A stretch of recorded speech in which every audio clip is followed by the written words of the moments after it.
बड़ा मतलब थोड़ा अजीब टॉपिक है, हट के है, लेकिन ये है कि हामिद मीर जो कि पाकिस्तान के बड़े जर्नलिस्ट हैं, उन्होंने रिसेंटली एक स्टेटमेंट दी है कि दुनिया के बड़े-बड़े जो थिंक टैंक हैं, यूएसए के, इंडिया के जो थिंक टैंक हैं, वो ये बात कर रहे हैं कि जो पाकिस्तान में सिचुएशन है, कुछ ही टाइम में पाकिस्तान 4 टुकड़ों में फिर से तकसीम हो जाएगा। क्या कहना चाहेंगे इसके ऊपर? इसके ऊपर यही मैं कहना चाहूँगा, अब छोटी सी बात आप मेरी सुन, ये प्लानिंग थी, ये बहुत अच्छी प्लानिंग कर चुके हुए थे कौन है? कौन?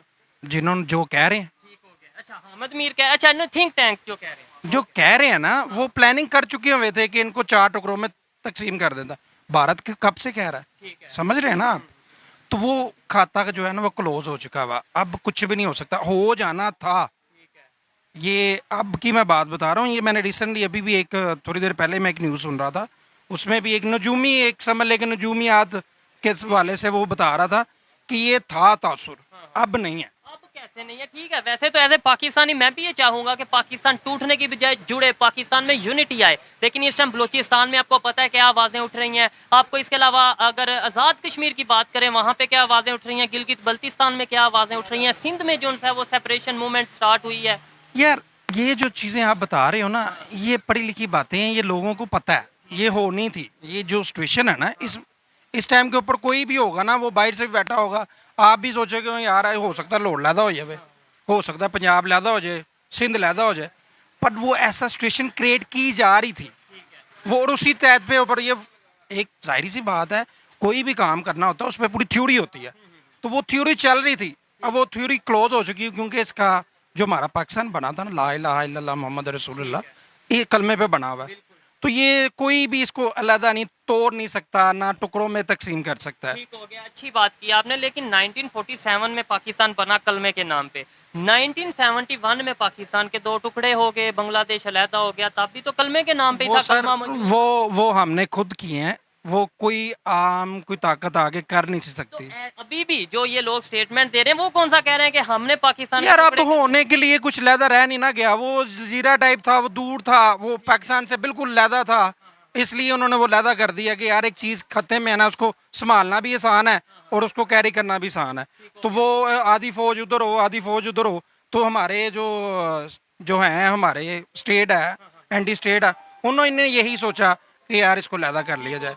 अब उस डीपली टाइम नहीं जाते उस टाइम के ऊपर क्या क्या हुआ था। नहीं, आप बताएं क्या क्या हुआ था, थोड़ा सा वो तो बताएं। हम क्या, आप क्या समझते हैं उस टाइम पे जिम्मेदार हम जो पाकिस्तान की बुक्स में लिखते हैं, पढ़ते हैं कि इंडिया की वजह से बांग्लादेश लैदा हुआ, ये गलत है, ये गलत है, जो चीज़ गलत है वो गलत है, वो हमारी वजह से ही हुआ था। अब आपको पता है कि मैं अभी नाम लूँगा तो मुझे भी उठा लेंगे। ठीक हो गया।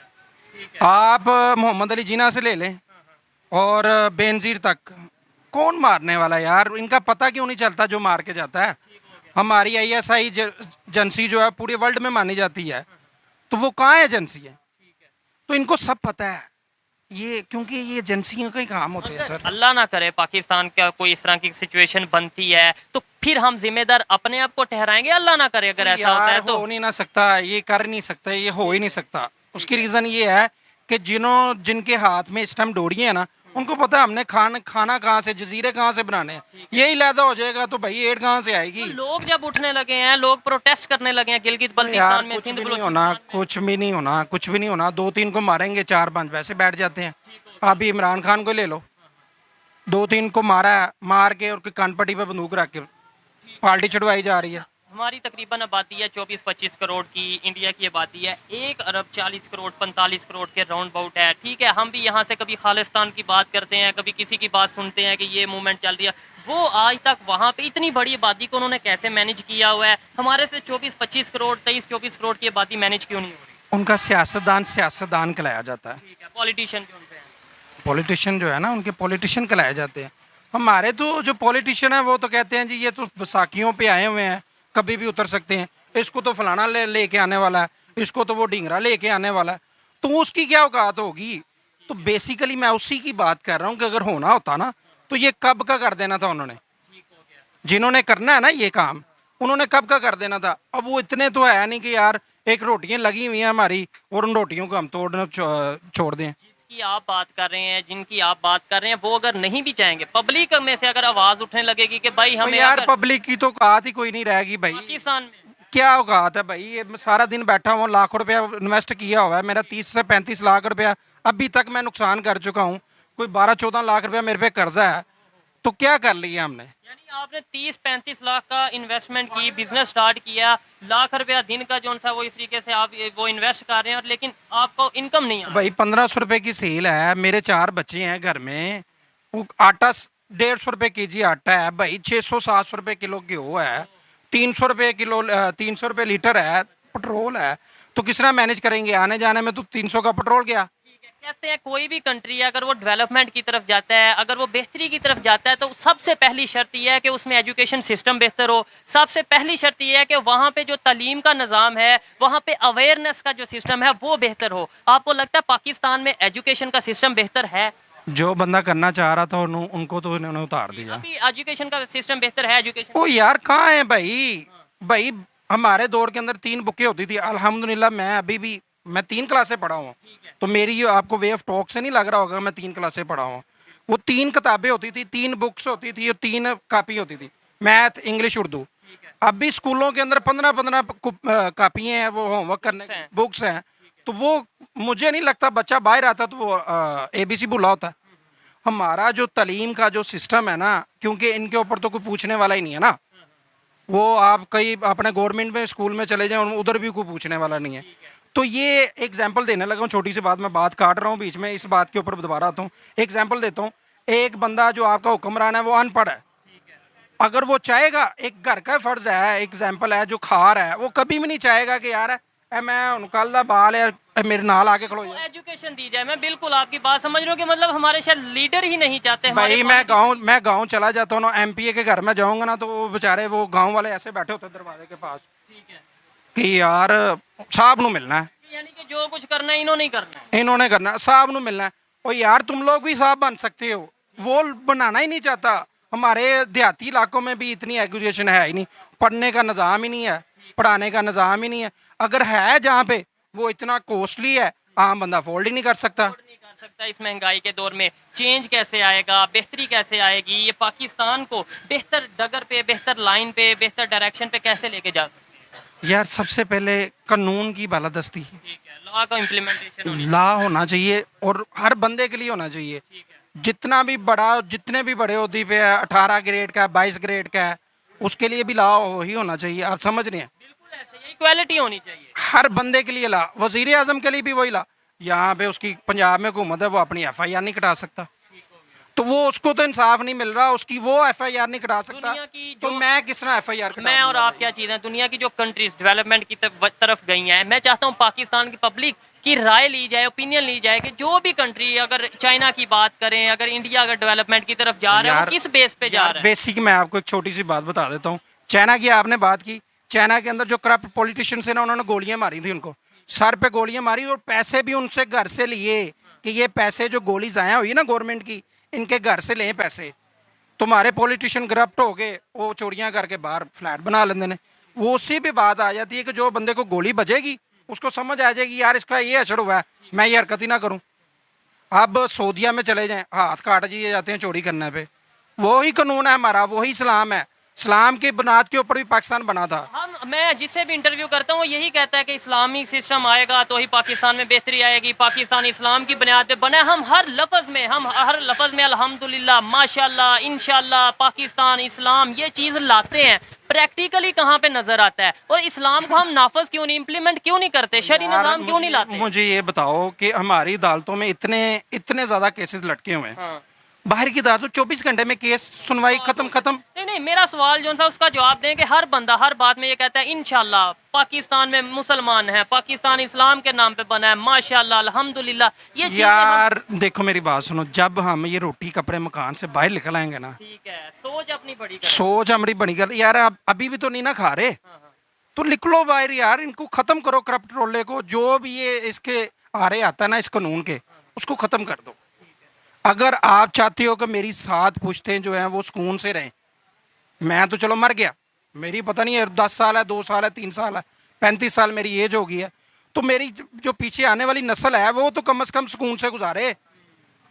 तो ये हमें आपको सबको निकलना पड़ेगा अपने हाथ हमारे से बाद में बना, वो कहां से कहां चला गया, अफगानिस्तान में यार कितने उन्होंने साल जंग उनकी गवर्नमेंट आम आवाम को सपोर्ट करती है भाई, उनको आसान कर्जे देती है बगैर सूद के।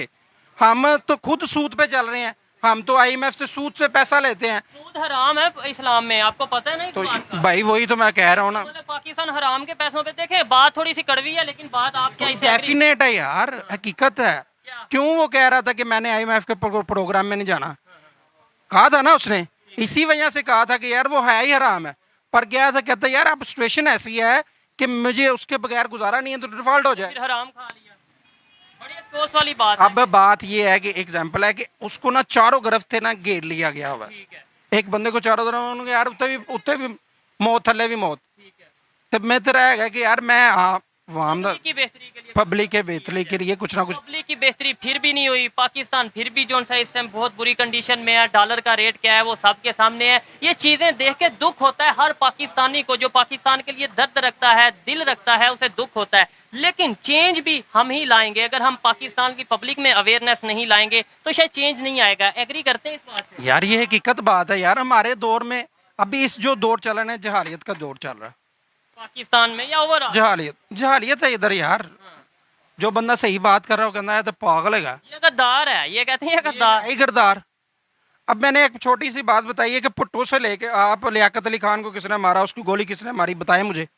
आज तक पता चला।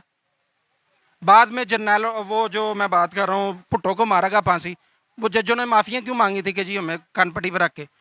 यार बात हकीकत बात है, जो हकीकत है ना वो बयान करनी चाहिए। मरना जिंदगी मौत अल्लाह ताला के हाथ में है यार। मैं सच बोलना चाहिए, सच बोलना, सच बोलेंगे, अपनी गलतियों को मानेंगे तो ही हम बेहतरी की तरफ जाएंगे। शुक्रिया। इस्लाम भी यही चीज का दरस देता है भाई, इस्लाम भी। हम फॉलो नहीं ना करते, हर बात में इस्लाम को ले आते हैं, बड़ी जल्दी इस्लाम को बीच में ले आते हैं, फॉलो नहीं हम करते। वही तो मैं बता रहा हूँ आपको, सच बोला ना मैंने झूठ तो नहीं बोला आपको। मैंने जो पढ़ा, जो मैंने सुना, जो मैंने अपने मीडिया पे सुना, जो मैंने पुरानी वो अखबार निकाल के नेट पे पढ़ी हुई है, मैंने वो जो देखा मैंने वो बात की। ठीक हो गया। 1971 में क्या क्या हुआ आज भी अखबारों में मौजूद है, इंटरनेशनल मीडिया इस चीज को रिकॉर्ड कर चुका है। ये तो फिर सीधी सी बात है, वो झूठ बोल रहे हैं। अच्छा वो सारे झूठे हैं, हम अकेले सच्चे हैं। ठीक हो गया। तो यार हकीकत है, जो हकीकत है ना, इस टाइम अवाम को अपना फैसला खुद करने दे। बड़े फैसले कर लिए 75 सालों से आपने, बस कर दें यार, हमारी भी कुछ एक बार तो हमारी तो मान के देखें। ठीक है, नेबर से रिलेशन बेहतर होने चाहिए, यानी कोई भी नेबर है। वो यार चाहे वो इंडिया है, चाहे वो बांग्लादेश है, चाहे वो हमारा ईरान अफगान, तो यार वो हमसे बहुत बेहतर है। उनकी कानून बहुत अच्छा है। हम कहते हैं ना तालिबान, मैं कहता हूँ उनका कानून ही बहुत अच्छा है। तो अगर इधर ऐसी हुकूमत आ जाए तो फिर? मैं तो कहता हूँ रात दिन ना चले, होने आई है। तालिबान की हुकूमत यहाँ और भाई उससे इससे हालात बेहतर होंगे। यार बड़ी मतलब बड़ी स्टेटमेंट। वो इस्लाम के ऊपर है यार, वो अपने हक के ऊपर है। देख कितने अरसा जो है वो लड़ते रहे, जीते। आखिरकार हक की जीत होती है, बातिल की जीत नहीं होती। तो वो कौन थे, क्या थे? वो पाँव नंगे बेचारे, ना शूज ना कोई वर्दियाँ, इनके पास तो सारा कुछ था। इससे क्या जाहिर मैसेज आता है कि हक की जीत होती है। हक की जीत होती है। इंडिया पाकिस्तान में कितनी जंगें? कई चार जंगें। चार जंगे हो चुकी। कितनी हम जीते, कितनी वो जीते? उनके पेपरों में तो वो सारी जीते हैं। आपके पेपरों में बताएं, आपके कागजों में, आपकी डॉक्यूमेंट्स में कौन कितनी जीता? हम तो मेरे हिसाब से तो हम एक ही जीते हैं, मैंने जो सही सुना हुआ है। बाकी 3 वो जीते, तो इसका क्या आपने बोला जो हक पे होता है वो जीता है? देखो हक पे, अब हक पे हम जीते हुए हैं, बीच में कोई दगा कर दे कि भाई नहीं करना। कारगिल में क्या हुआ था आपको नहीं पता? क्या हुआ था बताएं ना आप। यार सबको पता है कारगिल में क्या हुआ था। फोन आया था कि जी नवाज शरीफ साहब ने क्या थी वापस, कितने फौजी मर गए थे। कौन थे वो आम थी। वो ये तो आज भी जिंदा। चले गाली तो नहीं हम देंगे। और ये है जो बंदा अपने केसेस के सामना नहीं कर रहा, 4 साल से भगोड़ा बना बैठा हुआ है। और यार तुम्हारा लीडर है ना, तो पाकिस्तान में आ। तुम लोग को पेट में दर्द होता है तो भाग के तुम लोग बरतानिया चले जाते हो कि वहाँ पे कि वो आपके ज़्यादा सके हैं। मरने के लिए आप कहते हो कि पाकिस्तान हमें ज़मीन चाहिए, यशियों के लिए आपको वो चाहिए। वो चाइना के अंदर बंदा चलाया ना, बिजनेसमैन था, उसने बिजनेस उसने किया और बड़े सारा कुछ करके ना, तो उसने हराम गोश्त दिया उसको। कहता ये नहीं मैंने बोला, पाकिस्तानी बंदा चला गया। उसने कहा ये तो हराम है। तो उन्होंने कहा जरा तू काम करन दे तो यह हलाल करन दे। यानी 2 नंबरी हम करेंगे, बेईमानी हम करेंगे, लेकिन गोश्त हराम नहीं खाएंगे, वो हराम है। हराम है। तो ये बात है। शराब पियेंगे लेकिन वो है कि वो चीजें जो सी हैं वो वो- अच्छा लगा।